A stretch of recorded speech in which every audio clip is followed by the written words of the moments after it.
আজকে আমরা দেখবো উচ্চতর গণিতের যে ভাগশেষ উপপাদ্য সেটা কি। তো নাম শুনে বোঝা যাচ্ছে এটা একটা উপপাদ্য, থিওরি, সূত্র যাই বলি না কেন।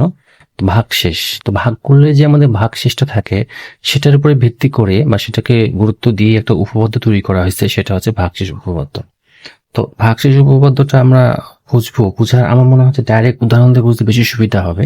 তো প্রথমে একটা উদাহরণ দেখি। অঙ্ক এক্স স্কোয়ার -5x + 6, এটা একটা বহুপদী।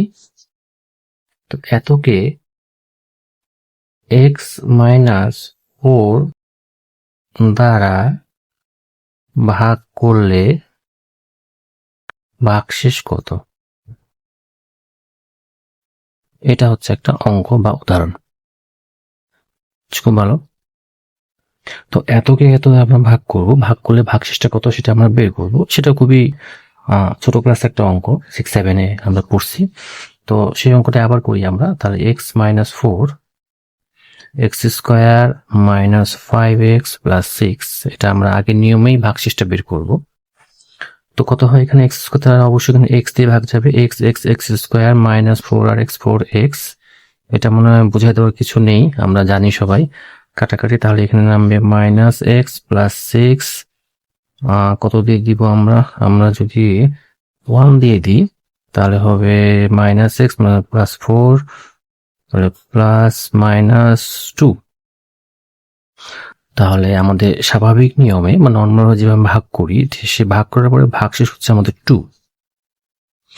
তো এবার যেটা হবে যে আমরা এই ভাগটা এইভাবে না করে, আমরা ভাগ করে ভাগশেষ না বের করে আমরা একটা টেকনিক বা বুদ্ধি প্রয়োগ করব, সেটাই হচ্ছে ভাগশেষ উপপাদ্য। মানে ভাগশেষটা আমরা ভাগ করব না, ভাগ না করেই বলে দিতে পারবো ভাগশেষটা কত। এটি হচ্ছে ভাগশেষ উপপাদ্য। সেটা কি?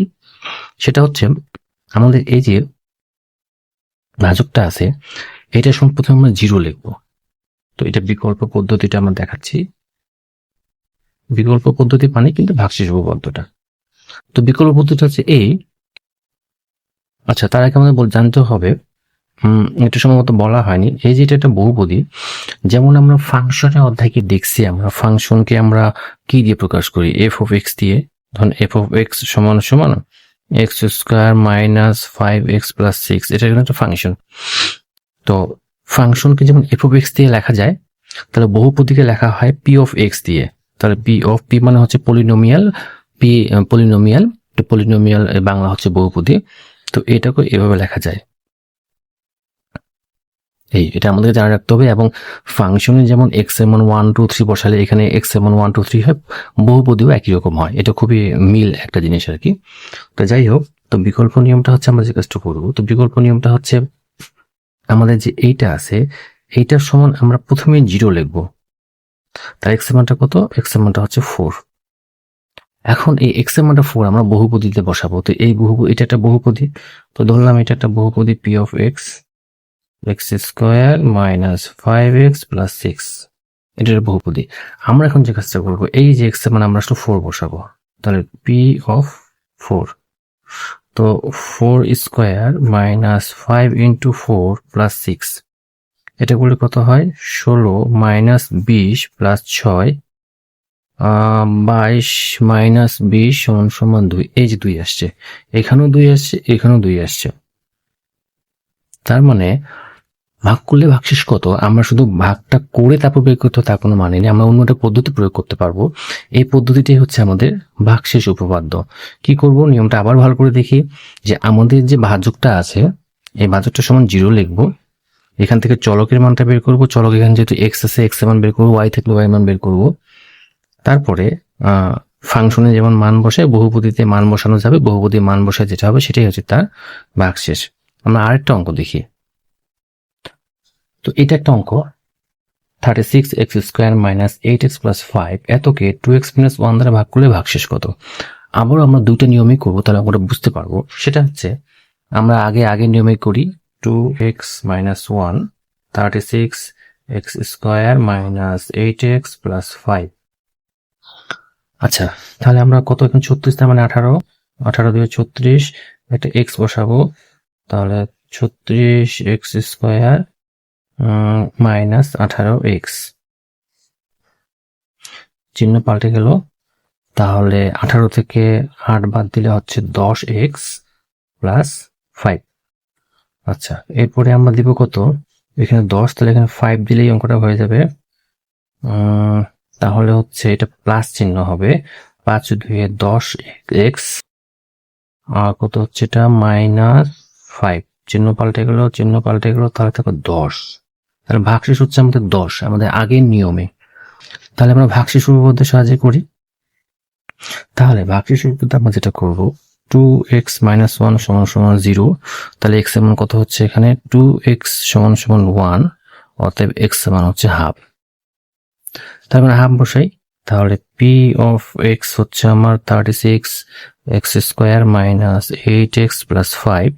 আমরা এখন বসাবো p of হাফ, তাহলে যেটা হবে 36, এটা হবে 8 এর সঙ্গে হাফ হবে প্লাস 5 হবে।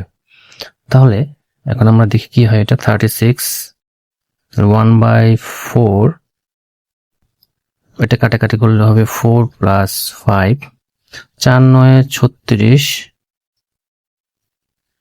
9 × 5 = 14 - 4 = 10। তার মানে এখানেও যা ভাগশেষ, এখানেও কিন্তু তাই ভাগশেষ। তার মানে আমার যে উপপাদ্যটা, সূত্রটা একদম মানে কাজ করতেছে। তো এই হচ্ছে আমাদের ভাগশেষ উপপাদ্য, যে ভাগ না করেই আমরা বলে দিতে পারবো ভাগশেষ কত, বা ভাগ না করে আমরা অন্য একটা পদ্ধতিতে আমরা বের করে দিতে পারবো ভাগশেষটা কত। এটাই হচ্ছে আমাদের ভাগশেষ উপপাদ্য।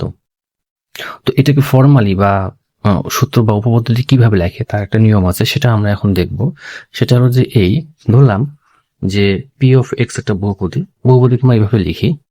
তো এটাকে যদি আমরা কোনো কিছু দিয়ে ভাগ করি, যে এতকে ধরলাম x - a দ্বারা ভাগ করলে ভাগশেষ p of a, এটাই হচ্ছে ভাগশেষ উপপাদ্যটাকে গাণিতিকভাবে লেখার নিয়ম। যে px হচ্ছে একটা বহুপদী, এটাকে আমি যে কোনো জিনিস দিয়ে একটা ভাগ করব, তো ভাগ করলে ভাগশেষটা কত হবে, এই যে x, এখানে কিন্তু x এর মান a হচ্ছে, কারণ x - a = 0, x = a, এই যে x এর মানটা a, এটা এখানে বসাই দিতে হচ্ছে। ঠিক যেমন আমরা p of হাফ বসাচ্ছি, তাহলে এখানে p of আমরা a বসাবো। এটাই হচ্ছে ভাগশেষ উপপাদ্যের একটা মানে গাণিতিক ফরম্যাটে লেখা, বা ভাগশেষ উপপাদ্য আকারে যে লেখা হয়, এটাই হচ্ছে আমাদের সেই ভাগশেষ উপপাদ্য।